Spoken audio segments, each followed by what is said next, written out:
Welcome to The Drive with your automotive experts and hosts, Lauren Fix and Karl Brauer. Each week we dive into breaking car news, share our latest vehicle reviews, and bring you up to speed on what's happening in the automotive world. Buckle up and hit the road with us. This is The Drive. Welcome to The Drive with Lauren and Karl. This is a very special episode because instead of being on opposite sides of the country, Lauren, we're right next to each other. Yeah. Sitting in this brand new 2026 Lexus ES. And we are going to talk not only about this car, but to some designers and people who put this car together. We're also going to talk to some people who are responsible for the new Lexus TZ, which is a big three-row first all-electric three-row vehicle from Lexus. We've got to be exposed to both of those down here in San Diego. And that's going to be the first half of the show. And the second half, we're going to get to talk to Mark Vaughn, the one and only famous Mark Vaughn from Autoweek. He's in the back seat right now, back there. If you're watching on our YouTube channel, you can see. And of course, then we're going to give our opinion in this as well. Yeah. And we'll get Mark's opinion as well, because when you have multiple people drive, you get multiple opinions, and then you get to take it for a test drive before you make a decision. Yeah, you'll get that much more perspective. So that's all coming next. Let's get started, though, with that interview on the Lexus person with talking about what's going on with this ES, this all-new ES that you can now get in a pure electric version as well as a hybrid. We are in our first Lexus vehicle at this Lexus press event. Officially, this event is for primarily the new Lexus ES, and we're going to talk about that some more in a minute. But right now, we're sitting in the Lexus TZ, and this is the first three-row all-electric vehicle from Lexus. It is going to go on sale, I believe, at the end of this year. End of this calendar year, 2026, and we have Alex, and you are an expert on this vehicle. So tell us kind of what is the primary purpose. What's Lexus hope to achieve with the new TZ that we're sitting in? And it's good looking. And it looks good. This is the all-new Lexus TZ, which is Lexus' first three-row all-electric SUV, a true three-row, building on the success of the TX that's currently in market with gas, hybrid, and plug-in hybrid powertrain. TZ is a new iteration of a three-row SUV to deliver that luxury electric drive feel, with the purpose of really showing how a vehicle can be designed not just for the driver, but for every passenger. So I want to hear about that. We were talking about this in the, before we got started recording, and we were like, that's cool, because you don't think about the second and third row. You always think about the driver or maybe the passenger. So tell us what Lexus has built into this for the second and third row passengers. Well, first of all, we do have a lot. The concept's called driving lounge. So let's start with driving lounge. With this driving lounge concept, you'll see with the biggest panel glass roof that we offer after access, it spans the first row all the way to its third. Mm-hmm. So third row passengers can look up and get that open sky view. Along with that, it has a newly designed power sunshade that can shade it up if you do not want all that sun coming in. Nice. In the second row, you have captain's chairs, so the seats comfortably 6 adults in all 3 rows. Second row has ottoman feature as well, both seats. So what is an ottoman for the consumer who's listening and thinking, what is an ottoman seat? Ottoman gives you a little bit of a release on your calves for longer drives. So if you want to lean that back and get some support. It's basically like what you see in a recliner where your foot gets elevated. So it'll elevate your feet back here up off the ground. Vented. Yes, front, first row, second row are heated and ventilated. And then for the first time, we have off-road heated seats in the third row. Wow. Yeah. Okay. That's perfect for a luxury car. Yes. Then in the third row, we also have the power folding. So even when you're sitting in third row, you can lean back as well. That's also good for child safety seats. Another big part of the dynamic rear steering capability is adjusting the car and how it turns. So that helps with stability and swaying for lane changes. So think of the rear wheels turning with the front wheels when they're doing a highway lane change. There's Makes the less car sway. feel smaller. Yeah. Yeah. Makes the car feel smaller on tight turns. So the rear wheel is pointing opposite the front wheels, but also on high speeds going with the front wheel, so that when you're, almost like a crab walk, right? So that the second and third row passengers don't feel the sway. there's not rotation. The car basically doesn't rotate. It keeps going straight and it just hops over. It's kind of like the crab walk thing that they do on the Hummer, you know, where the vehicle will just move. That means the second row doesn't get that jolt like you might see. Yeah. And that makes for just a smoother ride. Yeah. Interesting technology. Now, you also had mentioned something about like rear passenger comfort mode. Yes, I was about to show you that. Yes. So there's a new driving mode. So you see we have normal, eco, sport, and range. Rear comfort is new and on this vehicle really for that reason of offering the passengers in the second and third row more comfort when it comes to acceleration and braking. Really? With an EV, you know, sometimes there could be more of that force that you feel. And over time, motion sickness, right? Right. Rear comfort, it softens acceleration and softens braking so that, you know, everyone feels comfortable and no one feels that motion sickness out over a long drive. It's basically just less jarring for all the passengers. Right. From throttle and brake input, it removes a lot of the jarringness. Interesting. Sometimes the driver might want that as well. Yeah. Time. Yeah, absolutely. Interesting. So this is the new 14-inch screen that you're showing across the full Lexus lineup. Yes. That's, of course, for a few of the cars that are coming out. This is beautiful. It's huge. I love the fact that you're not like squinting at what it says. Yeah. It's big, bold, and bright. Yes. 15-inch screen is standard on all the models. And also comes with the latest Lexus interface, a multimedia system. You'll notice here that we still have buttons on the steering wheel is on the dash, but it's minimal, right? Some other vehicles may remove buttons and keep it all on the screen. Lexus really thought purposefully of what you need on the day-to-day basis so that you have enough of what you need and not the rest and keep it maybe on the screen. So a lot of thought put into decluttering what you're looking. Yeah, you definitely. Yeah. It's more straightforward. Yeah. The cleaner design. Ambient lighting, everything about this. The designers did a beautiful job. Yeah. Exterior wise too. I think the car looks great on the outside. Yeah, very classy. Alex, thank you for taking the time to tell us about this new Lexus TZ. We'll be looking forward to when it's actually hitting showrooms and Very people can cool. buy and drive it. And I'm sure there'll be an event at some point where we'll get to experience it ourselves. Right, That'll really be excited. awesome. All right, we'll be right back after this break. Welcome back to The Drive with Lauren and Carl. And we have been out experiencing the Lexus ES. We've driven all the versions of it at this point, and now we can give you kind of our impressions. And in a second, we're going to talk to one of the experts on the product and see what he has to say about it. But for now, what do we think about it? Well, I think it's important that you do all your homework before you make a decision on a car, and that's where I See Cars comes in. Yeah, that's true. And this episode, or at least this segment within the episode, has been brought to you by IC Cars, because that's where I work as the executive analyst, and we do a lot of shopping guidance for people. You can look at all the cars and all the listings like you can see on a lot of sites, but we even have unique things like predicted lifespan that you don't see on any other car shopping site. You can actually look at a used car and Recalls, too. yeah, recalls, all sorts of guidance beyond the actual vehicle listing. So you're looking at a car and you want to know more about whether or not you should buy it, it's there. So let's talk about the ES. What do you think? I'm a personal fan of the hybrid. I know that we're going to talk to Mark Vaughn right after in the second half hour, but for me, I have to think about people across the entire country. And although electric cars work for some people, people want the best of everything. No one ever wants to compromise, right? So why not a hybrid? And this is a great solution because you're not giving up any. You get heated seats, vented seats, standard. Yeah. I mean, beautiful. Heated steering wheel standard. I mean, it's a very well-equipped car. And then Love this color. I love this color. You can get black, white, or Palomino, and this white is beautiful. The Palomino is beautiful too. I love non-black interiors in premium cars.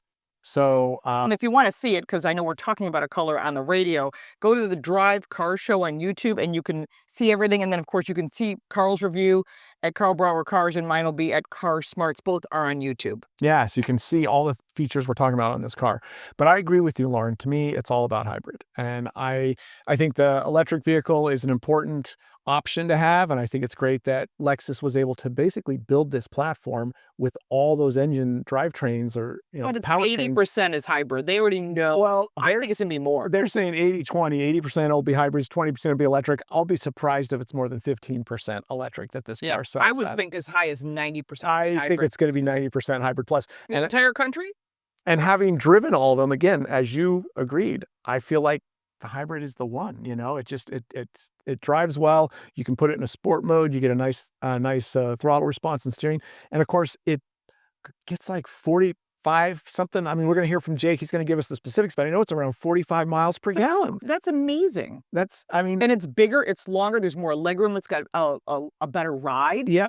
And more storage. Right. It's got plenty of storage, and then you can get crazy options for the rear seat and all. Again, Jake's going to tell us about that, but I think you can get something that's basically like being in a limo back there. Yeah. Definitely in the electric version. I'm surprised it's not available in the hybrid, but yeah, they're going to see what people say. You can get dual chargers for wireless charging. I mean, they really thought about totally revamping this car. It's not at all the same. I've never seen this many versions of the ES available. And by the way, the other thing I always want to remind people of is that there's an ES available.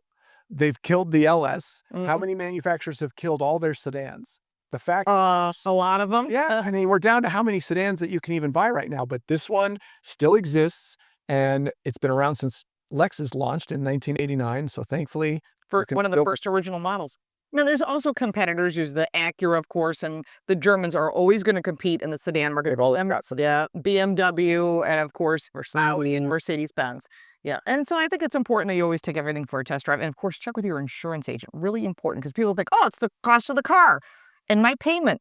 No, it's also your insurance. Yeah. And of course, you can check out IC Cars, and they're going to have all kinds of additional information as far as ownership. And I think that's really important that you do all that. It's so easy to get absorbed into the excitement of buying a new car. Yeah, you want to be careful and pick the right car, but make sure you know your expenses. All right, we will be back in a moment and hear more about this ES from a product expert on The Drive with Lauren and Karl. Welcome back to The Drive with Lauren and Karl. We have a very special guest, Jake Robin, who is with Lexus, and you're part of the marketing team, or the whole product planning team. That's right, with the marketing team. Okay, and so this is exciting because we are actually here to drive the full line, 3 different models of the Lexus ES, which is brand new for 2026. And Karl and I have driven all 3 trim levels. And we want you to tell us some of the things that we missed. Like you were telling us as we got in the vehicle, there was someone outside with a weed whacker. We're in the car, you can't hear it. Yeah, literally, we're like, I don't know if we can record here. And then we shut all the doors and put up all the windows. It's like, or we can record. And as you can hear, amazing. It's perfect acoustics right now. So what's going on with that, among others? With the 8th generation ES, we really prioritized the quietness of the interior. So sound deadening, sound insulation was very critical when designing the cabin, because we wanted it to be a comfortable, quiet space for all passengers. But it's super quiet. I mean, usually when you're in a car and there's someone outside using, cutting down something, weed whacker, leaf blower. Yeah, you're like, oh my gosh, it's so loud. And you can hear it. You can't hear it at all. And some of the things might not be so obvious, right? Not even just an acoustic windshield, but the side glass as well, front and back. That really helps insulate you from the outside world. Yeah. It worked. It did a burst. Like, we were both going, wow, that's impressive. Yeah, so we've driven this car, and we were just talking about it in the previous segment of the show. But, tell us what you consider kind of the big headlining news for this redesigned 2026 ES. There's a lot going on, a lot of debuts for this model that have never been before. That's right. So with the Lexus first for the 8th generation is the all-electric model. That's the huge headline for this vehicle, right? And not only just one powertrain, but 2, the 350e and the 500e. One being front-wheel drive, 350, the 500e being that direct 4 all-wheel drive system paired with the dual electric motors. But you also have a gas hybrid. That's right, and we've brought the 6th generation hybrid technology to the vehicle, so it makes the best ever MPG on hybrid for the ES in the history that we've made the hybrid. And what's that? 46 MPG on front wheel drive and 44 on the all wheel drive model. Oh, that's really good. Which is crazy. That's why people are looking at hybrids. They're thinking, electric may be good for a lot of people, but there are people that go, you know what, I kind of want the best of everything. That's right. But you guys are the pros at this. I mean, everyone says, oh, why? Because I know it's your sister company, Toyota, but man, they've crushed it with the Prius. Yeah, Toyota and Lexus have had some experience with hybrid and electric vehicles. Just a little. Sometimes I tell you, my kids know how to bring through at the worst point there. I'm sure we've all experienced that. Yeah. So tell us more about this vehicle. It completely looks different, both inside and outside. And the seats, the materials, and I love the new materials. Yeah, so starting with the outside of the vehicle, it's got a new design language. A lot of Lexus first on the outside as well. So you have the signature double L shaped daytime running lights, right? Yes, So they look good. That's gonna debut on the ES, right? So you know when it's coming down the road, that's a Lexus with those double L's on the front. Yeah. You'll also notice that the spindle shape, it's not just for the grille anymore. It's now integrated into the hood design I like. as well, right? Mhm. I think it's smoother and more modern too. Absolutely. Where before it was sort of stood out in the crowd. And you know, it's funny. I know, Carl, we were always talking about Lexus being sort of a functional luxury car, but I think it's so much more now. I mean, it's really become a whole experience. Absolutely. And, with that experience, right, the car's gotten larger. So, in almost every dimension, it's taller, it's wider, it's longer, it has a longer wheelbase. So, what does that do? It better ride, and more comfort for the interior. So, again, what we focus on with the ES is luxury for all occupants. No matter where you're sitting in the cabin, you're going to be comfortable. I like the executive package that's in the 350e. You can only get it in one trim level, unfortunately, but that's kind of neat to have something that luxurious. It's got so much space back there, and it's tricky with the packaging. If you've got front and rear electric motors, that's taking up more space underneath the floorboard and underneath the rear seat. But if you get that front wheel drive ES 350e electric version, you get that executive package. You got an ottoman on the passenger side rear seat that'll lift your feet up and all, kind of like a limousine. Right. And you got heated and cooled rear seats with massage. For second row, that's nice. Yeah, power sunshade back there, and of course the third zone for climate control. Of course. So pretty schmancy back seat And in it's that not executive. crazy. It's not crazy because a lot of times you think, oh, what is that, $10,000? It isn't. I believe it was like $3,600. That's exactly right. How about that? I got a good memory. Right. But it was one of those things that when I got in the car, I just opened the door, especially this white interior. I love it's ivory almost white, but it's beautiful. So starting on the interior, all premium models and premium plus on the hybrid are going to include this new Lux trim material. It's supple, it's soft, it's very comfortable. Now, when you go to luxury on the BEV, it's going to have that semi-aniline leather trim. Oh, a leather is available. Okay. It is available on those luxury grades of the BEV. Of the electric. Okay, but not available on the hybrid. Not available in the hybrid. Oh, okay. See, I'm gonna have to correct my There's review. But that also speaks to the level of variety, the spectrum of features and options now that you include in the ES. I mean, it's not just two drivetrain technologies. There's two versions of the electric car, as you said, the front and the all-wheel drive version. And then there's all these different packages that different trim levels and different drivetrains can be had with, whether it's the executive package, whether it's the full leather. Of course, you got Mark Levinson audio system. So it seems like, if you're looking to pull in as many potential ES buyers as possible, you're casting about the widest net that this model's ever cast. Absolutely. We know we have a variety for a reason. We have hybrid, we have electric. Smart. Right. We have premium grades, we have luxury grades. So there's really a taste for everyone. Yeah. Right. Well, this is exciting. And these are available coming to dealers very soon? The BEV models, so 350e and 500e, are arriving as we speak at dealers. Nice. And then the hybrid model is going to be here later this summer. So you can order one. You certainly can. Okay, so that's good to know. If you're thinking about the hybrid, that's what you want. You can order one. If not, you could drive an electric and test drive it today. That's right. Visit your local Lexus dealer. Yeah. see the first electric version of the ES. All right. Well, this has been a great segment. Thank you for your time. Of course. Thank you. Appreciate And check out it. Carl's review on Karl Brauer Cars. Mine will be on Car Smarts, and we'll be showing all the different trim levels. And I'm sure we'll have a chance to do each one separately because we like to make sure to give you as much coverage as possible. It's a lot to talk about. Yep. We'll be back right after this.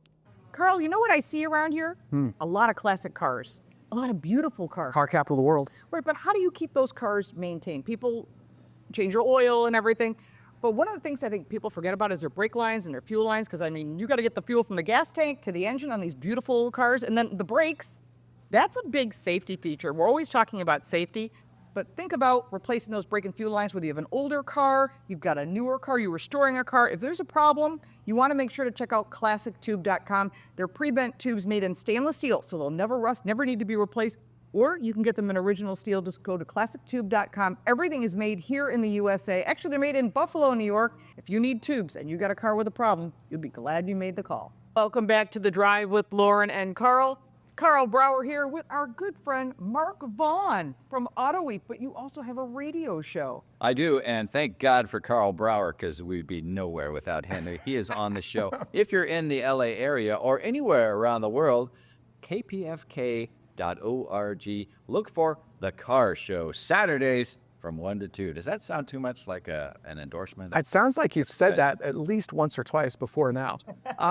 Now, just to point out that show has got some cool pedigree. It's been around since 93, if I'm not mistaken. No, it's been around since 1973. Sorry, 73. I'm thinking, That's okay. some pedigree. Yeah. It's like 53. Back when cars were really different. Yeah. And it's had quite a list of impressive radio hosts in its history. It It had hasn't been you the whole time?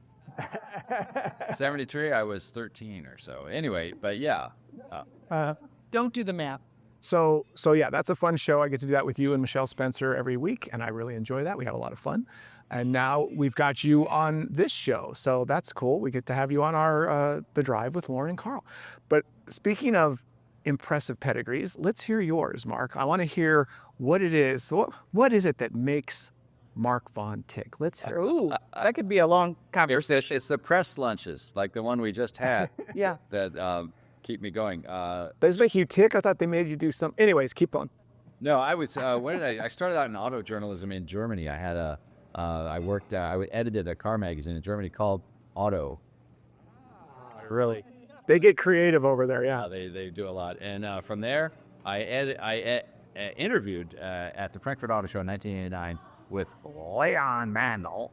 Oh, yes. That would be Autoweek for those people. Autoweek, yes. Leon Mandel is what he said, in case you missed that. And Matt DiLorenzo, the greatest guy.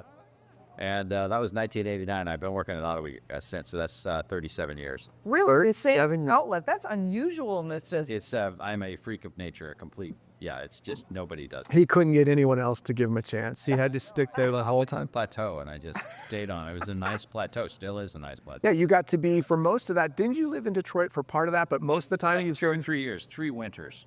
and that was enough. Winters. I live in Buffalo, so I understand the winter. So And now you get to be you've been able to be the West Coast editor for Autoweek for decades. Since 1992. So what's that? 25 years. wow. 2.5 decades. Yeah. And that's not bad. And And Autoweek has changed. I used to get Autoweek. It was a huge print format.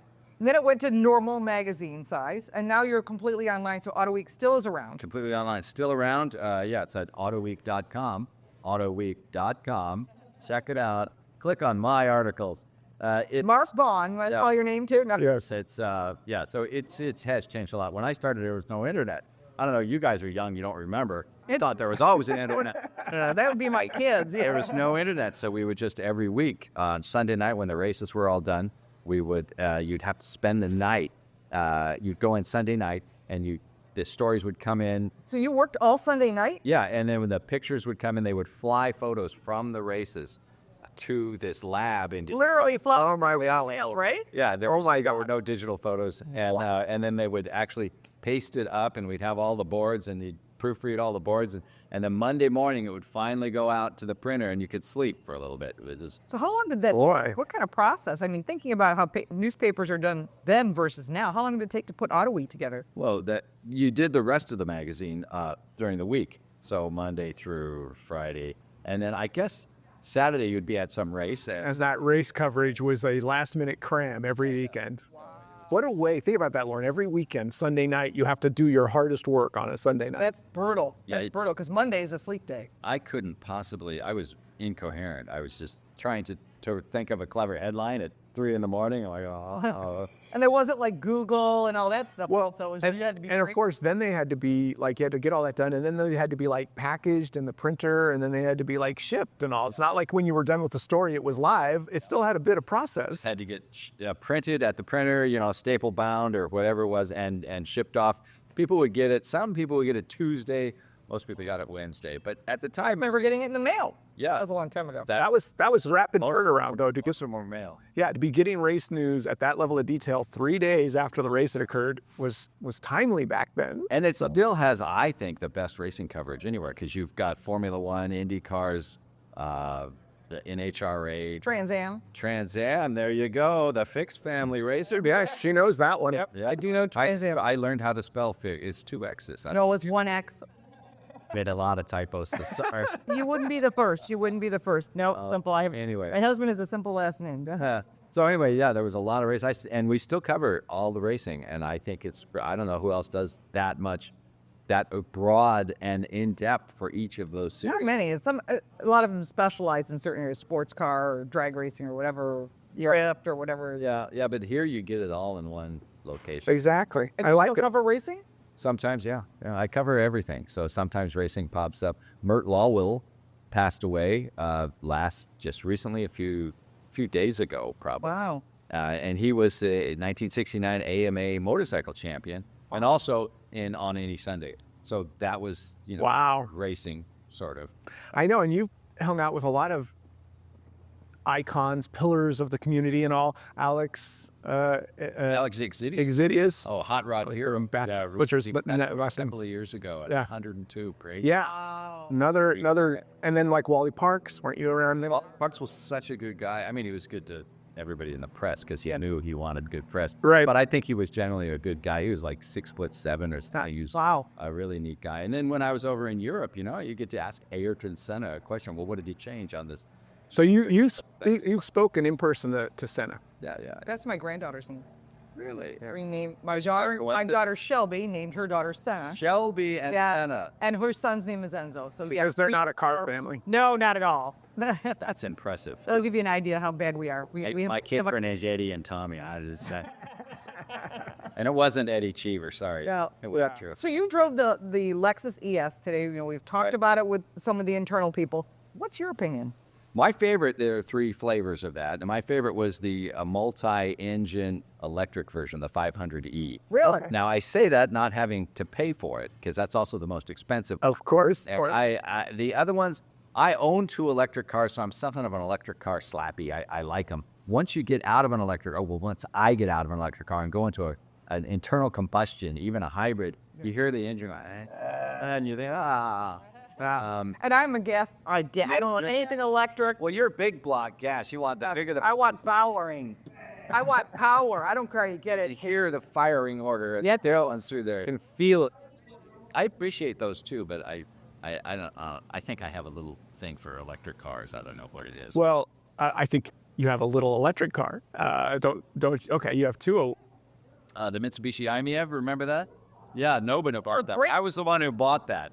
Well, you can park that anywhere. Yeah, it's really small. It's easy to drive. It's fun, and we have a Leaf, the second generation Leaf with 150 miles range. Okay. That's all you need. Yeah, that was fine. And I was looking at buying a zero electric motorcycle, a used one. It was Oh, wow. only $5,000. But then the only way you could charge this particular one was level 1 charging. So That would take forever. if you arrive somewhere and have to plug in, you have to stay there.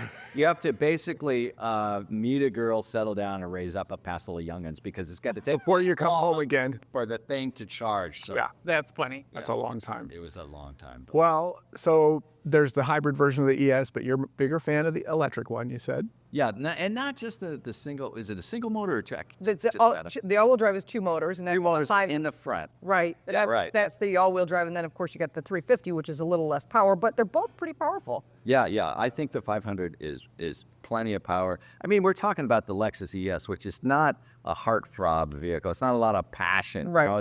It's for people who just the old .8. But I want something nice, and that's where the Lexus is. Nice and There's no ES Plaid or anything, I guess?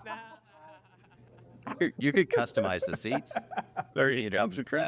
But yeah, I think they're aiming. They know who their buyer is. And They they're do. aiming right at them. And I think for that buyer, the buyer I think would appreciate the electric drivetrain.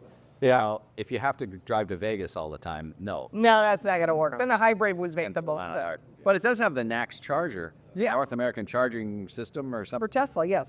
Yeah, so you could get into all the Tesla outlets. Now, I just happen to be driving this week a Chevy Bolt, and I've been doing a lot of long-range stuff, so I'm looking for Tesla chargers. And if you get a new Tesla charger, you can get a much higher kilowatt charge, and it's much faster. Faster, yeah? Yeah, so Yep. All right. Well, always a pleasure getting to talk to the one and only Mark Vaughn. He's been in this industry once, one or 2 years. And we appreciate your taking the time both to talk to us and to drive with us today in the car and give us some. It was fun. And thank you, Carl, for coming on the car show Saturdays from 1 to 2 on Did he mention? K 90.7 FM. That's like a car show in case you missed that. on KPFK. And go to Autoweek.com. Click on. You don't have to read them. Just click on my article. Just click By, Mark by, Vaughn. by the way, if you're out of range of that huge transmitter up on Mount Wilson, it's available at the website. You can listen to all the past episodes. Just like our show. That's right. You can go to the YouTube channel, the Drive Car Show, or you can check out our podcast available on any platform. on all the major podcasts. And we do promote your show.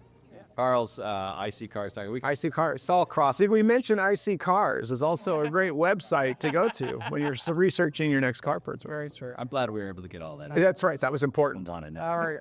We're in San Diego. You're off to LA. You want to beat the rush hour traffic. I'm off. So thank you so much for coming out. Thank we you. appreciate it. Always nice to see you. Appreciate that, Mark. Talk to you soon. Welcome back to The Drive with Lauren and Karl, and we are now going to talk about taxes, particularly the federal gas taxes, because how many of us would love to pay lower taxes, especially gas taxes today, given the price of gas?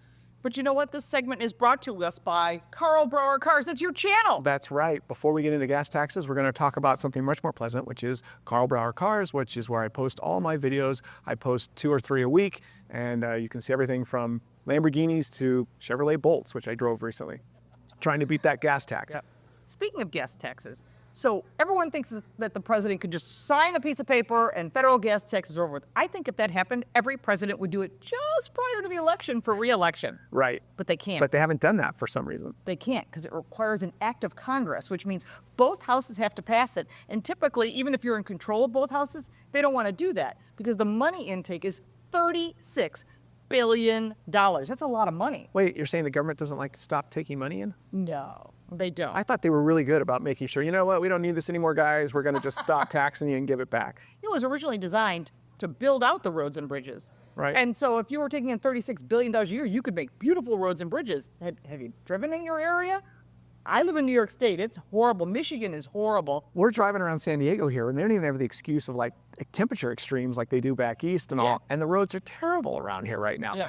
But it's 18.4 cents per gasoline gallon. Right. And it's 24.4 cents diesel gallon. That's good for me. I have a diesel SUV. Exactly. So we'd save money at the pump, but then what happens to that $36 billion hole you've created by removing the gas tax? And a lot of people would say it gets filled by the states because we no longer need to build out the highway system. We now just need to maintain it. And That goes on the states and the counties and the towns. yeah, they're already supposed to be doing that. They do take money.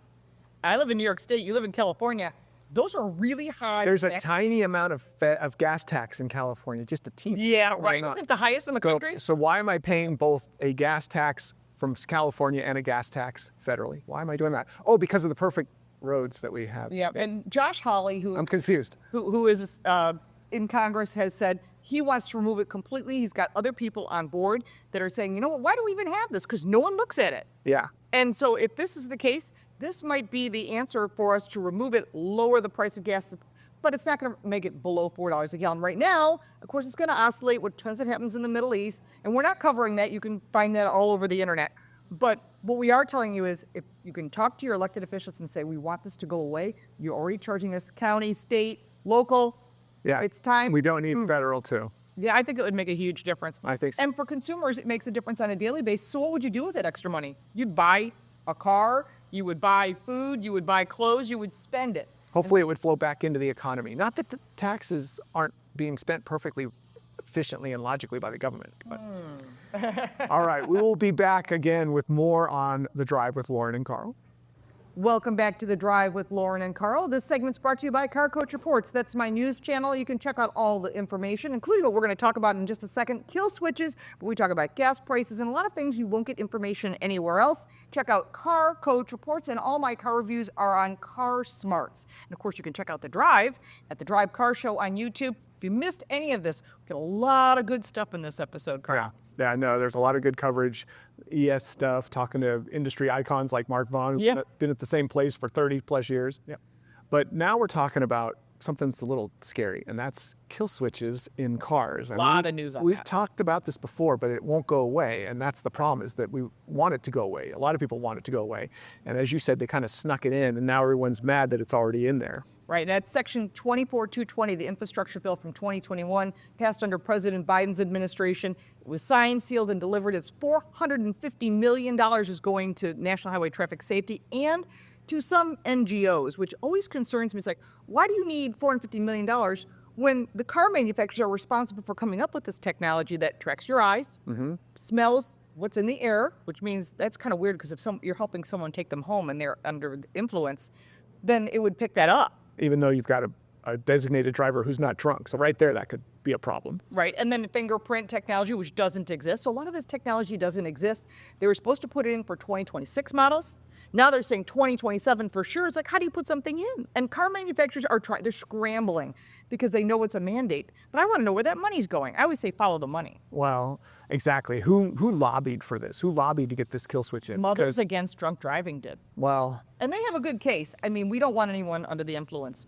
Sure. I mean, the idea that you don't want people controlling multi-ton vehicles that shouldn't be controlling them, who's not going to support that concept? But the idea that you start having supposed smart technology that supposed can decide who should and shouldn't be driving a car.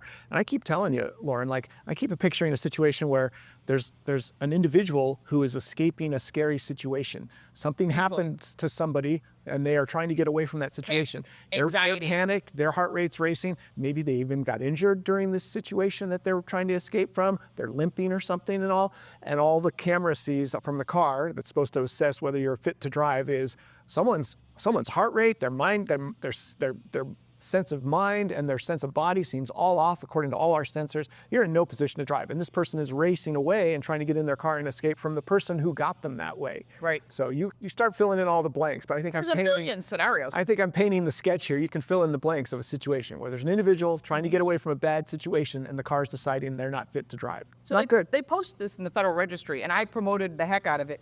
They typically get a couple thousand comments. They had hundreds of thousands of comments, and everybody had a scenario. My wife's having a baby, my mom fell, my house is on fire, my boss needs me, something happens. Or you're a first responder, you're a police officer, a fireman. There's a million things, and you start thinking about how many times we've all been in that situation at some point in our lives where somebody needs your help, your children, your mother, a friend, whatever, and then that anxiety. So if it senses that anxiety, it won't let you start the car. And then, of course, you could have used paint thinner to take paint off a paintbrush and go, I got to go to the store and get some more. And it goes, oh, you got alcohol on your finger. Yeah, we're getting a weird smell. We don't like it. You're probably under the influence of something. But what's making the decision? That's the thing. It's not a human being. It's not Carl. It's not Lauren. It's not somebody. No. It's a computer making a decision based on certain factors. And that's the concern. But how do you undo this? How would it be possible? Well, and that's the scary thing is that they already were trying to. Didn't they have a chance to pull it out of the bill? And they couldn't rally enough people. So, again, you wonder who's behind it because it seems like some members of Congress may have an ulterior motive to keep it in there. Questionable. Not that members of Congress would ever be doing something other than for the best thing for their constituents. Yeah, that's always a concern. So remember who you vote for. But voting matters. But I always say that if it would happen, it would have to go through the House. The House would then defund it. It would then have to go to Congress. They would have to vote on it. And then the president would have to sign it, which we know this president would, but we don't know what future presidents would do. The problem is once it's in 2027 or 28 models, you can't undo it. Yeah. And the technology is there. And this is something that you want to make sure to contact your elected officials, say, we want this defunded. That's the only thing we can do at this point. I know people have said, I'm not going to buy a new car, but believe me, in Europe, they're already using this technology and it's in play today. Yeah, if you think this sounds far-fetched, look to Europe and you get a preview of coming attractions. Yeah, and we'll be covering more of this, of course, in the very near future. So make sure to send us your comments. You can contact us through social media at The Drive Car Show. And, of course, check this out on our YouTube channel. And it's been an exciting show. No, it's been a great show. I think we're having fun, and we're looking forward to The Drive with Lauren and Karl. We'll be back again. Thank you. You've been listening to The Drive, your trusted source for the latest car news, expert reviews, and real insights into the automotive world. Thanks for riding along with us today. You can check out the entire archive of every episode on our YouTube channel, The Drive with Lauren and Karl. Be sure to subscribe so you never miss an episode and join the conversation by leaving your comments. We love hearing from you. Until next time, stay safe, enjoy the ride, and we'll see you right back here on The Drive.